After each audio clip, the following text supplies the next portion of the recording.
Olá pessoal, sejam muito bem-vindos ao Café com o Thiago. Aqui é um local onde eu reúno duas das minhas paixões, o café e falar sobre esporte, para falar de uma maneira mais descomplicada, de uma maneira mais descontraída para você. Antes de mais nada, eu quero pedir para você se inscrever no canal. Agora, como um produtor de conteúdo no YouTube, eu tenho que ficar fazendo esses pedidos e etc. Então se inscreve no canal, dá o like, ativa o sininho, pois a próxima pergunta, a próxima questão, o próximo pensamento, a reflexão pode ser relacionado a algum tema que você tenha dúvidas. Então, se você tem alguma dúvida ou algum tema que queira ser debatido, deixe um comentário, me manda no direct lá no Instagram, @thiagomove. Será um prazer responder e tirar a dúvida para você. Então ativa o sininho, porque a próxima pergunta, a próxima reflexão pode ser um questionamento seu. E hoje eu decidi falar sobre alongamento. Alongamento é um tema bastante debatido no ambiente científico, inclusive no ambiente prático, né? A gente às vezes separa um pouquinho a prática da ciência, mas são ambientes que se complementam. Porém, nesse quesito, falando de alongamento, especialmente do alongamento pré-exercício, é um tema que o ambiente científico não conversa muito com o ambiente prático. Para falar melhor sobre isso, eu vou contar uma história sobre mim. Quando eu tinha 15 para 16 anos, eu tive uma pubalgia, que é uma dor na região do pubis, geralmente associado à inflamação dos músculos, do tendão dos músculos dos adutores, que se insere na região do pubis. É uma dor que vai progredindo com o tempo e vai se tornando, às vezes, bastante limitante, impedindo, às vezes, o indivíduo de rolar na cama, entrar e sair do carro, caminhar, correr, imagine, então, praticar esportes. E durante o tratamento eu alongava muito, fortalecia bastante. Quando essa dor sanou e eu retornei ao esporte de uma maneira avera, eu gostava muito de alongar pré-exercício. E aquilo me causava um bem-estar muito bom. E quando eu falo de alongamento, eu falo alongamento de forma estática, de forma mantida. Não o alongamento dinâmico, aquele alongamento movimentando.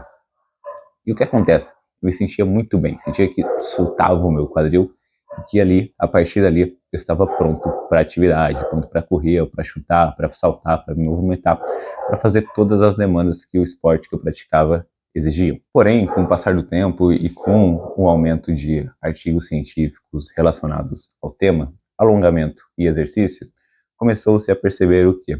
Que você alongar de forma estática e depois praticar algum exercício que exija força e exija potência, você pode predispor a uma lesão. Aí talvez você esteja se perguntando agora, poxa, mas eu sempre alonguei, sempre recomendaram isso. Na aula de educação física sempre era muito pedido, a gente mantinha lá 10 segundos e depois ia correr, depois ia fazer atividade. Que papo é esse agora, Thiago? Bom, na verdade, quando os estudos trazem isso, eles trazem algo relacionado a um alongamento sustentado por 30, 40 segundos, às vezes até 1 minuto. Ou seja, um alongamento estático realmente efetivo.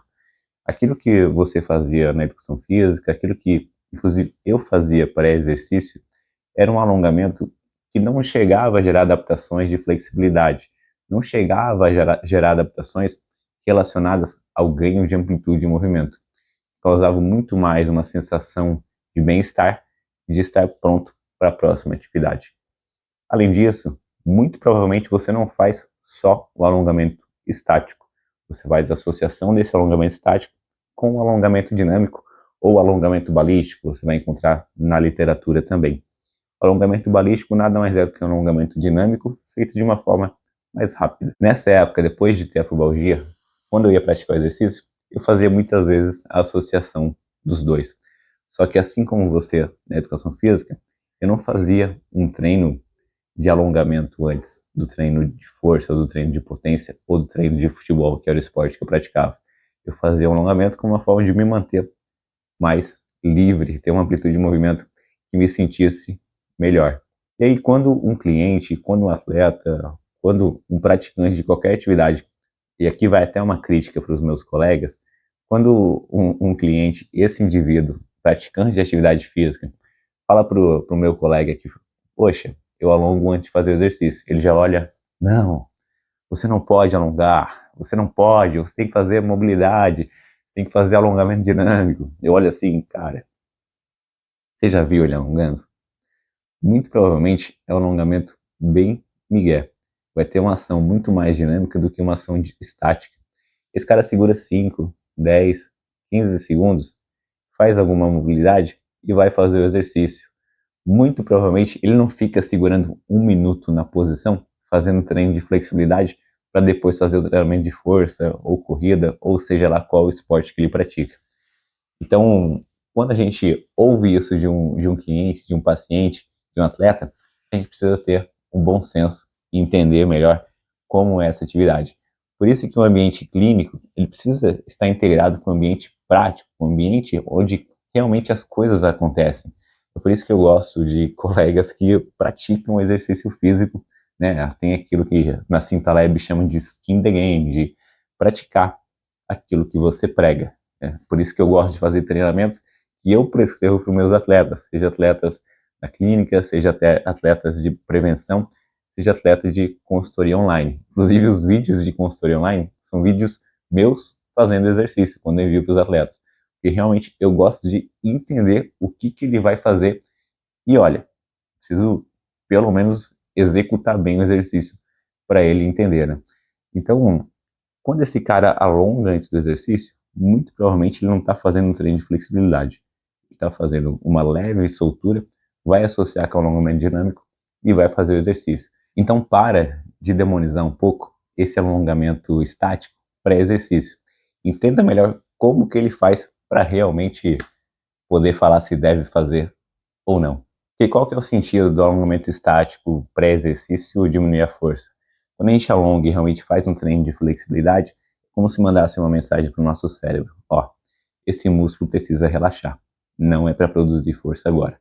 E quando realmente, depois de um treino de flexibilidade, um alongamento a vera, eu vou fazer um treinamento a vera também, eu não vou conseguir produzir força, consequentemente, eu vou ter uma predisposição maior à lesão. Mas não é o que acontece na prática. Vamos entender melhor o que acontece na prática para a gente debater de uma maneira mais inteligente. Pessoal, se você gostou desse conteúdo, peço para você se inscrever no canal, para você dar o like no vídeo, para você ativar o sininho e deixe seu comentário, deixe seu feedback a respeito do que você gostaria também de ser debatido aqui no Café com o Thiago. Nos vemos na próxima semana. Tchau, tchau.